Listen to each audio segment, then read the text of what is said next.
Good morning to everyone and welcome to my channel, and it's me again, ang inyong chismosong kaalda vlogger.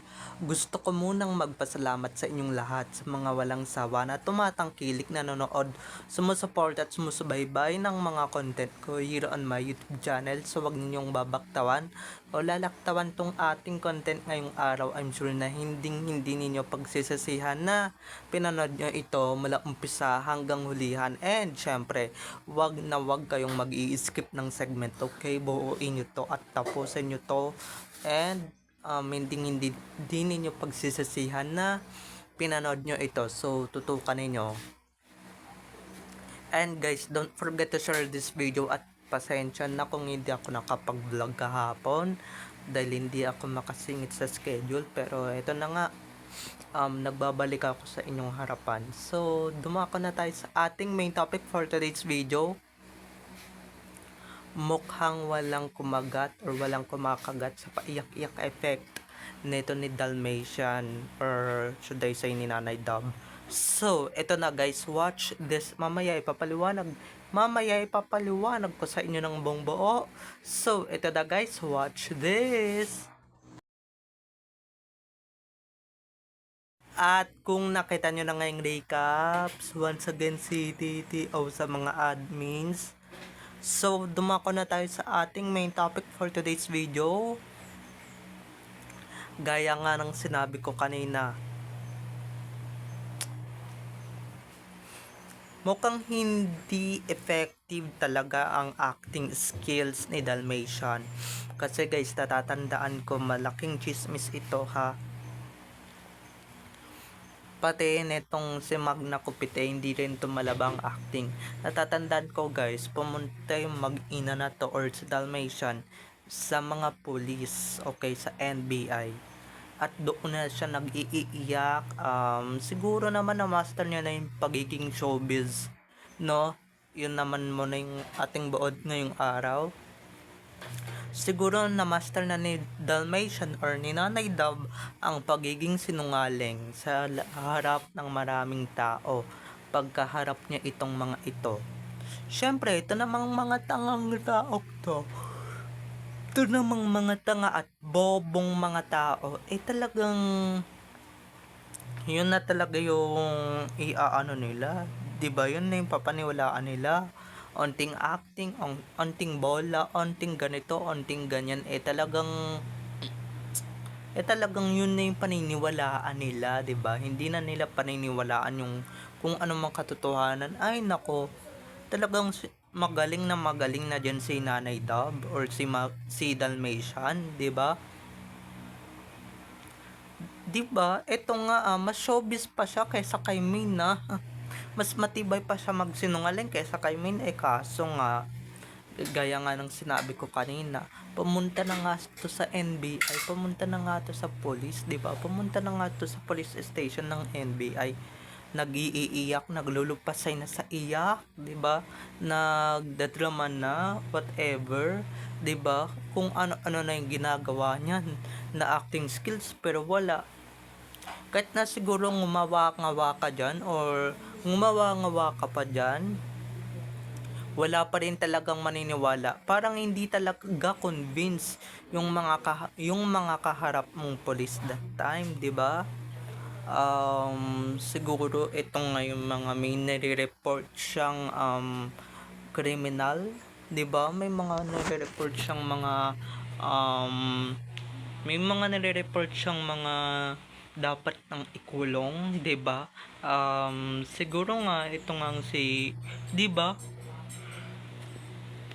Ito nga mas lagpas pa yung acting niya dun sa mga best actress natin na sina Miss Nora Honor at Vilma Santos. Grabe. Ganun levels guys, or talagang higit pa dun sa dalawang nabanggit ko yung level ng kanyang acting. Pero ito nga, 'di ba? As a viewer and as a televiewer, as a fan, parang hindi talaga convinced yung mga kaharap ni Nanay Dab, 'di ba? Lalong-lalo na yung mga pagsisinungaling niya, kasi 'di ba? Alam naman natin yung showbiz, 'di ba? Siguro pangarap niya na rin talaga mag-showbiz, no?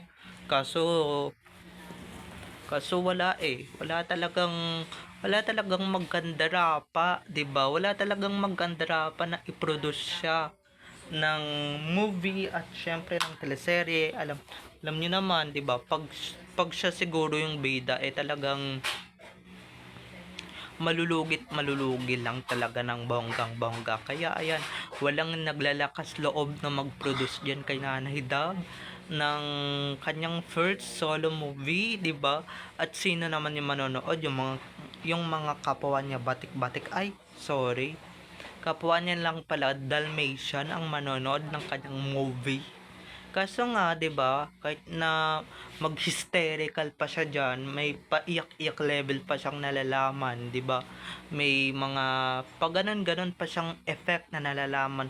Pero wala pa ring effect sa madlang people or sa mga kapamilya at kapuso natin yung kanyang acting, 'di ba? Kumbaga siya talaga yung starlet, 'di ba? Siya talaga yung optimum na talagang, 'di ba? Kung yung showbiz nga naman kung yung ibang showbiz paniniwalaan mo talaga sa mga sinasabi nila. Etong si Nanay Dab, 'di ba? Nagsisinungaling na nga hindi pa rin convince yung mga tao. Parang hindi pa sila tiwala dun sa tao na talagang nakakausap nila. Kasi guys, ito si Naidab, sabihin ko lang nga, may pagkasinungaling na rin. Parang, di ba, parang mas, ano pa niya parang mas gamay na gamay pa niya yung showbiz na talagang ina-acting ni Maine, di ba, na pagsisinungaling. Kasi si Maine, di ba, hindi naman tayo convinced na talagang nagsisinungaling siya or whatever. Pero ito guys, 'di ba? Sa sobrang galing ni Nanay Dab, sa sobrang talino ni Nanay Dab, sa sobrang convincing ni Nanay Dab umarte or ni Dalmatian, talagang konti na lang talaga papalitan niya na sa pwesto niya yung anak niya, 'di ba?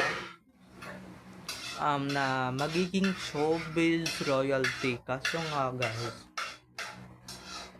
mas doon na lang sila kay Main kasi si Main sinusugalan talaga ng mga producers, 'di ba? Kung yung cloning nga, 'di ba? Yung cloning nga na nga lang, wag na si Main yung i-compare natin. Kung yung cloning nga, 'di ba, na ang kapal ng apog magsinungaling sa harap ng camera pag ini-interview at kinakausap, 'di ba? Pero wala pa rin, hindi pa rin talaga convincing. Walang, walang ka-convince etong si Nanay Dab. 'Di ba, kahit na mag-a-acting or mag-aarte, mag-inarte pa talaga sa harap ng maraming tao, sa harap ng maraming camera yan. Kahit na maglulupasay pa siya kahit saan siya pumunta or makaawa pa siya kahit saan siya pumunta, wala pa rin naaawa, 'di ba? Dahil nga hindi pa rin talaga convinced or hindi talaga convincing yung kanyang acting, 'di ba? Hindi pa rin, 'di ba?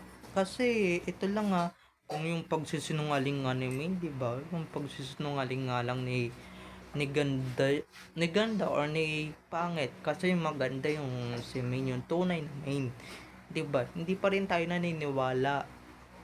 Pati yung cloning guys, hindi rin talaga natin pinapaniwalaan o paniniwalaan. Siya pa talaga na makapal ang apog na magsinungaling at talagang halatang halata mong desperada talaga na gumawa ng kasinungalingan, 'di ba? So, doon pa lang mga ka-ADN, 'di ba? Doon pa lang talaga mahahalata mo na talagang, 'di ba, kahit na magngangawa ka pa diyan Nanay Dab, 'di ba, sa harap ng mga kahit sa harap ng korte or whatsoever, sa harap ng police station, wala kaming pakialam dahil nga hindi kami convinced sa iyong pag-arte. Siguro guys, ito lang ang sasabihin ko kulang pa siya sa pag-arte. Kung ako sa'yo, Nanay Dab, manood ka sa YouTube, 'di ba? 'Di ba? Kasi yung mga artista, kung gusto mo mag-artista, talagang, eh, 'di ba, hindi pa talaga sobra. Kumbaga, convince dapat yung mga nanonood sa'yo, yung mga televiewers mo, 'di ba? Kasi yung mga aktor, actress, talagang kino-convince talaga nila yan na yung mga audiences nila para marami silang fans, 'di ba? Ma-convince nila na kunwari paawa effect, 'di ba? Pero itong si Nanay Dab, kahit na paawa effect na yung acting, wala pa rin sumusugal na producer, 'di ba? At saka hello, kahit na pumasok siya sa showbiz, halatang-halatang laos naman na yan, 'di ba? Doon pa lang first project pa lang flop na. Paano kasi? Apaka-trying hard umarte, 'di ba? Dahil kung ako sa iyo, mas bagay sa iyo Nanay Dab, yung acting mo as an OA, yung acting mo talagang yung acting mo talaga as an OA, 'di ba? Yung talagang doon ka lang talaga bagay dahil sobra talagang OA ng acting ni Nanay Dab. I swear. 'Di ba? Dahil nanonood ako ng mga mangilan-ngilang interviews niya, galit. Ang OA nung pagkagalit niya, dinaig niya pa talaga yung mga artistang gumaganap as an kontrabida. 'Di ba? Yung kunwari iiyak siya. Napaka OA din talaga ng kanyang acting skills pagdating sa ganong bagay, sa ganong acting, 'di ba? Kumbaga guys, hindi convincing, 'di ba? Dinaig niya pa nga yung manugang niya, 'di ba?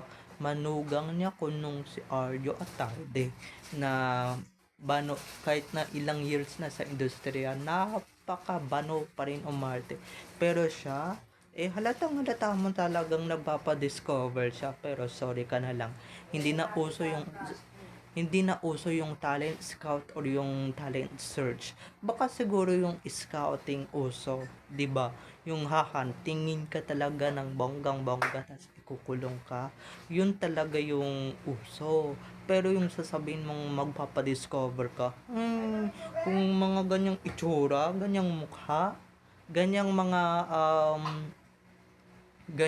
acting skills siguro, yung mga i-discover ay talagang wala talagang balak talagang lumabas yung mga talent scout or yung mga talent agency diyan sa ganyang acting. Kung ganyan din naman talaga yung itsura ng magiging artista nila, it's no, 'di ba? 'Di ba? Naiinggit yata kay Min, 'di ba? Naiinggit yata kay Min tong matandang to kasi si Min nasa showbiz na, showbiz life na, 'di ba? Pero siya wala nga palamunin pa rin. Kaya ayan, gumagawa siya ng paraan para lang ma-discover at para magkaroon ng mga Best Actress Award kuno. Pero Best Actress naman talaga yung mga acting ni Nanay Dab, 'di ba? Kaso guys, yung pagka best actress niya, hinog sa pilit. You know what I mean? Okay? So, bye-bye na mga ka-ADN. I love you all. Have a nice day. Keep safe. And God bless everyone. Bye-bye. I love you all. Enjoy watching. Don't forget to subscribe to my YouTube channel. And syempre, don't forget to click the notification bell para pag nag-upload ako, kayo agad ang unang-unang manonotify sa aking mga susunod pang i-upload na mga videos. Okay? So, bye-bye na mga ka-ADN. I love you all. Have a nice day. Keep safe and God bless everyone. Bye-bye. I love you all. Enjoy watching. See you on my next videos. Bye-bye.